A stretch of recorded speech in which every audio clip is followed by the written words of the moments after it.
Hello, my name is Yerbat Hasanov, and today I will present you our work named A Study of Multilingual End-to-End Speech Recognition for Kazakh, Russian, and English. The outline of the presentation is as follows.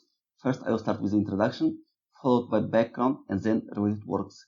Next, I will explain the datasets used in our experiments and the multilingual end-to-end ASR architecture. And then I will explain the ASR experimental setup and obtained results. Lastly, I will conclude the presentation.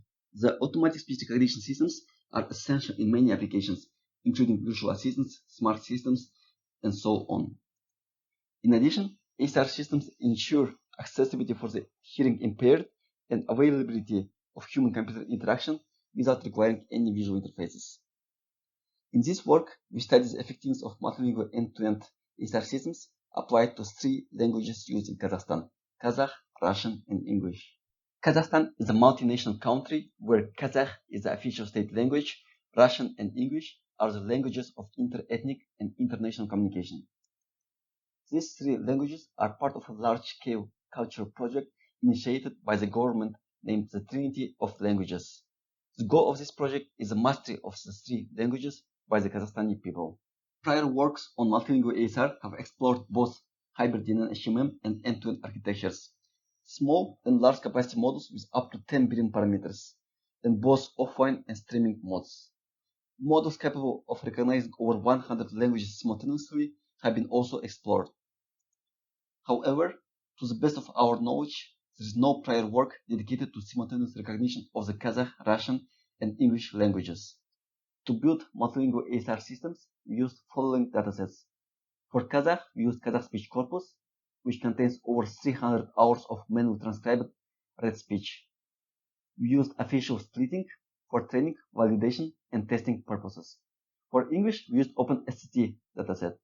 Specifically, for training and validation purposes, we manually transcribed around 334 hours, since OpenSCT is of poor quality. For evaluation purposes, we used official test sets from books and YouTube domains. For English, we used Common Voice dataset, and for training, we used around 330-hour subset and 7-hour subsets for validation and testing purposes. In addition, we used additional test SF set extracted from the Speaking Faces dataset. This set contains English comments uttered by native Kazakhs. Therefore, it's more representative. In total, the dataset contains over 1,000 hours of data, and each language contains around similar number of data. The multilingual end-to-end ASR system was trained as follows. We used three languages, each with corresponding grapheme set and training set. To generate the final training dataset, we combined all training sets from each language. Likewise, to generate the final grapheme set, we combined all grapheme sets from each language. Here, note that Kazakh and Russian grapheme sets are overlapping, which might confuse the ASR system.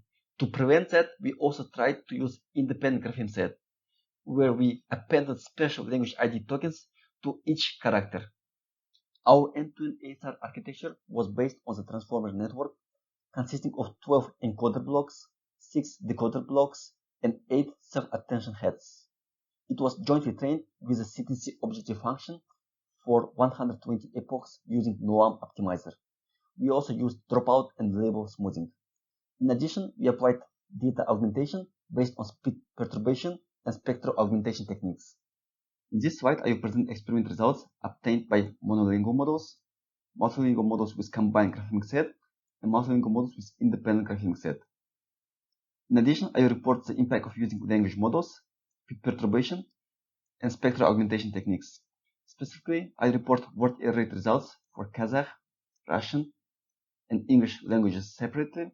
And in addition, I report average word error rate, which is computed by weighting the word error rates using the amount of data. In general, we can see that using the language models and speed perturbation and spectral augmentation techniques are very effective for all the models.